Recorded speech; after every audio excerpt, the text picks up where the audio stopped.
नमस्कार. आता पाहूया नवम किंवा 9th हाऊसमध्ये रवी असल्यास त्याची काय फळे असतात.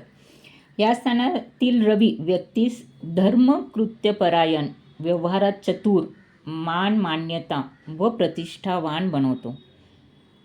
पण बंधुसुखापासून हे लोक वंचित असतात किंवा काहीतरी सिबलिंग्समध्ये किंवा भावंडांमध्ये प्रॉब्लेम निर्माण होतो. या स्थानी रवी असणे भाग्याचे लक्षण असते. ही रवी शुभ संबंधित असता व्यक्ती धर्मशील असते, धर्मपठाची अधिकारी असू शकते. या व्यक्तीची शाळा, कॉलेज व विद्याविशालयाचा संबंध येतो व त्या ह्याच्यामध्ये नावलौकिक कमवतात. न्याय खाते, उच्च जागा, परदेशागमन, उच्च विद्या विभूषित, शास्त्रीय संशोधक, राजनीतिज्ञ, परराष्ट्र वकील, परराष्ट्र मंत्री, वैद्यकीय शास्त्रात, राजकारणात, साहित्य क्षेत्रात, युद्ध क्षेत्रात, खेळात, कला क्षेत्रात व आंतरराष्ट्रीय पातळीवर हे लोक चमकू शकतात. यांची धार्मिक मते पक्की असतात. यांना खूप कीर्ती लाभते. हातून पुण्यकर्मे घडतात.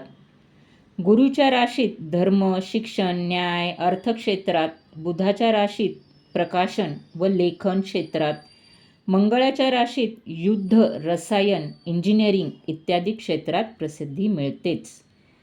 हे पितृस्थान असल्याने वडिलांचे सुख चांगले मिळते. भाग्योदयास वडिलांची मदत होते. वडील चांगल्या हुद्द्यावर असतात. एकंदरीत शुभ रवी उत्तम भाग्यवृद्धिकारक ठरतो. जर ह्या स्थानातील रवी अशुभ असेल तर पितृसुख मिळत नाही किंवा वडिलांच्या मृत्यूनंतरचा जन्म होतो. भाग्योदयात अडथळे होतात. परधर्माचा स्वीकार किंवा उच्च शिक्षणात खंड, कोर्ट कचऱ्यांची त्रास किंवा कोर्ट कचऱ्यांच्या फेऱ्या, लहानपणीच प्रापंचिक जबाबदारी, गुरुवर्यांचा दोष, खोट्या कीर्तीमागे धावणे, कर्मटपणा, संकुचित विचारसरणी, स्वतःविषयी फाजील अहंकार, आत्मप्रौढी अशा गोष्टी दूषित रवी दाखवतो. पण जर ह्या स्थानात 9व्या स्थानातला जर रवी शुभ असेल तर सर्वात भाग्योदयी किंवा भाग्यकारक त्या व्यक्तीला बनवतो.